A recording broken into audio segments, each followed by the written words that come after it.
schließe ich mein kleines Fazit aus der Sache. Das Öl ist definitiv mit Kühlflüssigkeit vermengt, war aber auch voller Metallspäne, was wiederum darauf schließt, dass der Kolben und der Zylinder definitiv kaputt sind. Ja, also der nächste Schritt wäre, dass ich mich mal bis zum Ventildeckel oben voran arbeite, bis ich dann den Zylinder und den Kolben sehe.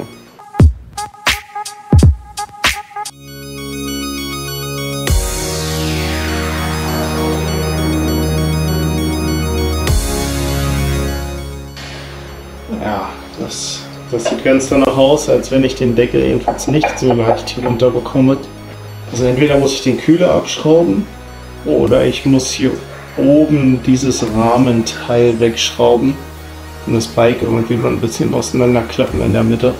Ich werde mir da mal gleich eine Lösung einfallen lassen. Weil den Deckel bekomme ich so auf jeden Fall nicht raus. Und erst recht nicht dann den Zylinderkopf.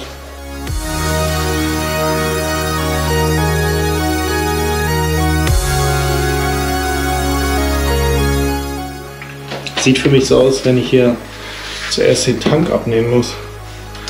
Und hier hinter dem Tank versteckt sich auch noch mal eine Schraube. Ich glaube, das könnte das Problem gerade sein. Haha, ich habe jetzt schon eine Lösung gefunden, um hier hinter an diese Schrauben ranzukommen. Und zwar muss ich hier nur dieses Heckteil abschrauben. Das mal ab. Hier lag das nämlich oben drauf. Dann habe ich jetzt noch dieses hintere Sitzbankschloss abgeschraubt und den Auspuff. Und jetzt ist das Ganze so beweglich, dass wenn ich hier hinten das Heck runterdrücke, ich mir hier ganz viel Platz schaffen kann. So. Und jetzt komme ich nämlich hier noch an diese Schraube ran und notfalls auch noch die. Schraube ich einfach die hier mal raus. Und ich glaube, dann hängt dieses Stückchen Rahmen nur noch am Federbein. Jetzt gucken, was hier passiert, was sich wie wo bewegt. Ich hoffe, ich kann das dann einfach nur so hochklappen.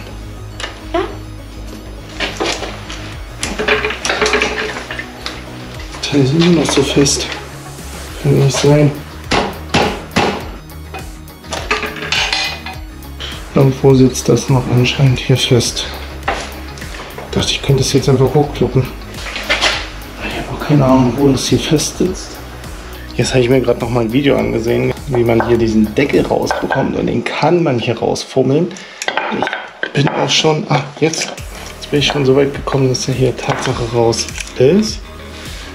Aber dadurch, dass ich hier dieses ganze Zeug runterholen muss, muss ich so oder so den Rahmen hier oben öffnen. Wie sieht es denn jetzt da drin eigentlich aus? Ich glaube, ich sehe von oben etwas Wasser oder Öl. Neuer Tag, neues Glück. Ich habe gestern Abend aufgehört zu schrauben. Ich hatte nicht mehr wirklich Lust und wusste auch nicht, wie ich jetzt die Sache weitermache. Ich hatte heute Morgen Kontakt gehabt zu AGP, habe denen das nochmal alles erklärt.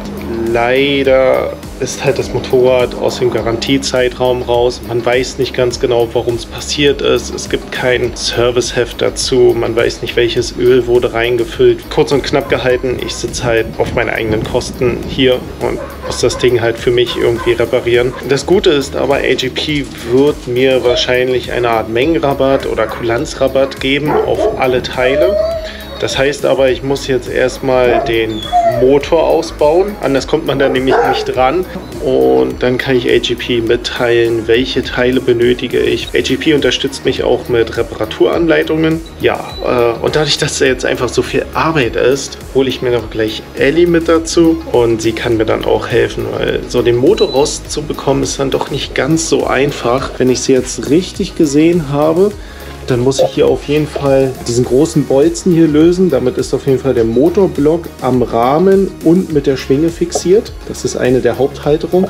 Ich muss ein paar Stecker ablösen. Ich muss auch die Hydraulikkupplung ablösen. Ich muss die Kühlflüssigkeit ablassen. Hier muss die Kette natürlich noch von dem Ritzel runter. Und dann gibt es hier vorne noch ein, zwei Halterungen, soweit wie ich gesehen habe. Der Auspuff muss auch ab. All die Wasserpumpenleitungen. Und dann kriege ich den Motor da hoffentlich raus. Der soll wohl nur 40 Kilo wiegen. Ich bin schon sehr, sehr gespannt. Ich habe noch nie einen Motor ausgebaut. Würde ich sagen, auf geht's. Das hier soll die Schraube sein, über die ich das ganze Kühlmittel ablassen kann. Das wird gleich eine riesen Sauerei.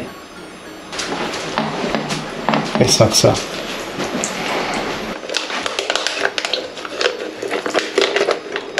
Es klappt gerade gar nicht.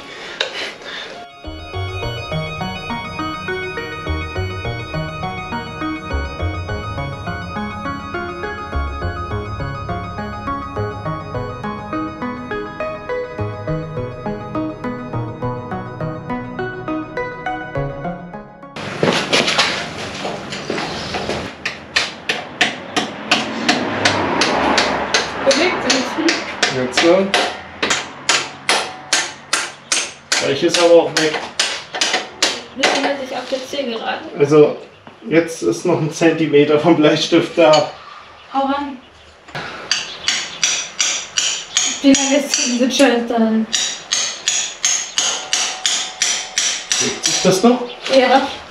Das ist Ende Gelände mit dem Bleistift. Ja, das Ding kommt jetzt noch ein bisschen weiter raus, aber irgendwie. Wo soll ich das denn gerade hinter der Schwinge annehmen? Was für ein Bolzen. Ach, wie kurz das Gewinde ist. Nö, der Strahl. Nein. Was soll der denn verbogen Nick sein? in deiner Optik. Was soll hier schon kaputt sein? Kann ich jetzt endlich den Motor rausfuchten oder was? Das machst du allein. Oh doch, die fühlt sich lose an.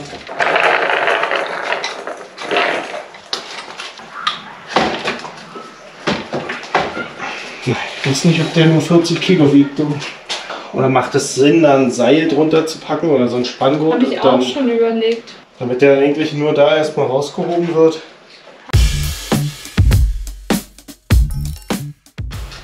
3, 2, 1. Ja. Ja. Na dann, du greifst den und holst ihn aufs Brett rauf.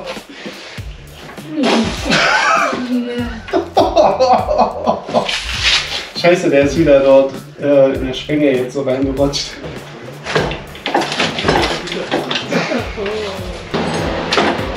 Ja, jetzt sagt euch über die Kante, tut er den aus. Komm rüber. Die Kamera abnehmen, bitte. Hier guckt er jedenfalls jetzt gerade schön weit raus. Sehr gut. Jetzt musst du, glaube ich, hierher kommen. Okay. Drüber. Jetzt. Ja, das war wirklich nicht schwer. Krass. Wir haben den Motor ausgebaut. Alter, ich habe noch nie einen Motor ausgebaut. Aber ich glaube, schwieriger ist es, den wieder einzubauen. Alter, ist das krass. Ja, Einbau wird schwieriger. Das denke ich mir jetzt auch gerade so. Aber darf ich mal? Mhm. Los. Ich brauche hier Platz. Ui. Das Kopflastig. Oh, nee, unten ist der richtig schwer. Aber auf der einen Seite, ja, ich glaube wegen dem Getriebe, aber ich glaube auch 40 Kilo könnten hier hinkommen. Doch, könnte echt hinkommen. Könnten wirklich 40 Kilo sein. Ja, hier ist das gute Stück jetzt.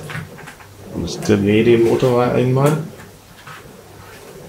Und was ich jetzt machen möchte, und zwar möchte ich mich von oben an hier runter herunterarbeiten bis zum Kolben und bis zum Zylinder. Hier oben sitzt die Zylinderkopfdichtung, die muss ich auch auf jeden Fall austauschen. Und damit ich hier auch gar nichts falsch mache, habe ich mir auf meinem Handy eine kleine Anleitung gedownloadet. Das sogenannte Service Manual für die Husqvarna TE 630.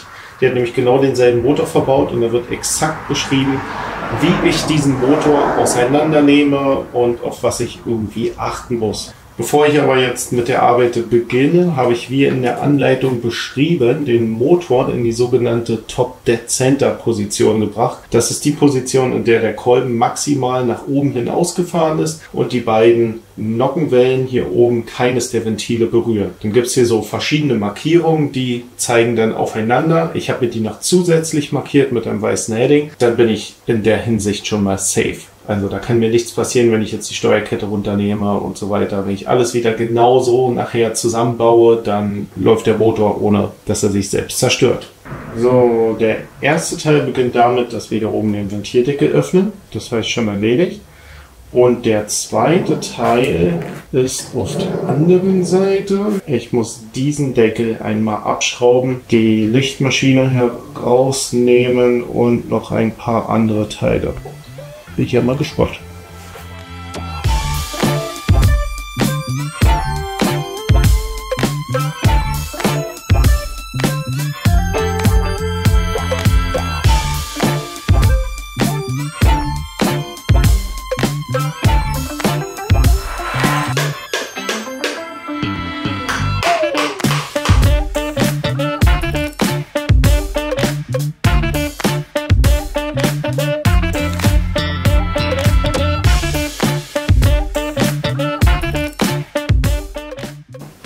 Erledigt. Weiter geht's mit dem Kettenspanner. Sitzt hier. Hier drin sitzt also so eine kleine Schlitzschraube und mit der stellt man die Kettenspannung ein und die muss ich jetzt so entspannen. Das war's schon. Okay, jetzt wird das ganze Ding abgebaut.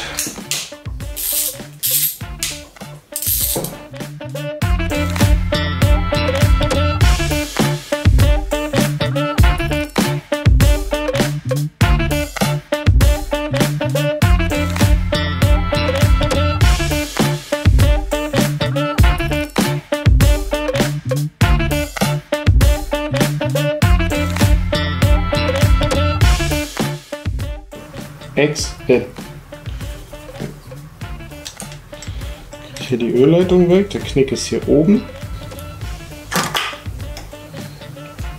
Nummer 1. Nummer 2.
Ich gebe dir da recht, ich glaube, das ist hier geschmolzen. Ja, niemand, oder?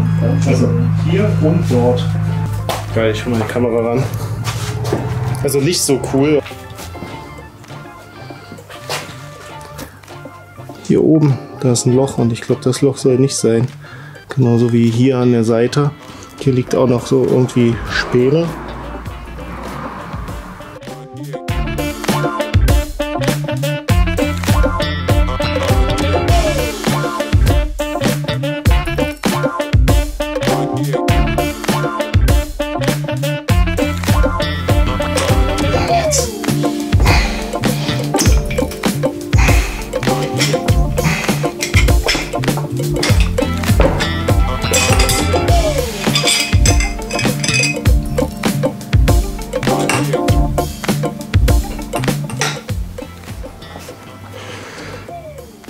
Hier oben ist einfach ein Loch.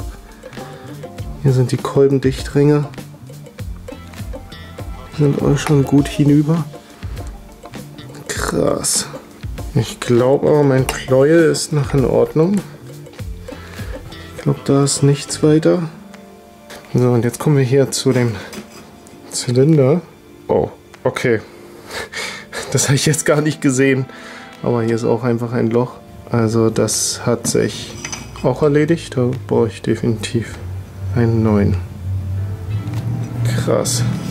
Hier sitzt nur so ein kleiner Ring drin, den kriege ich gerade irgendwie überhaupt nicht raus.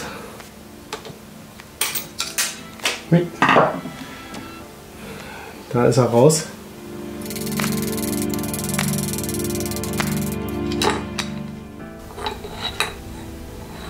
Hier ist der Kolben. Jetzt habe ich ihn raus.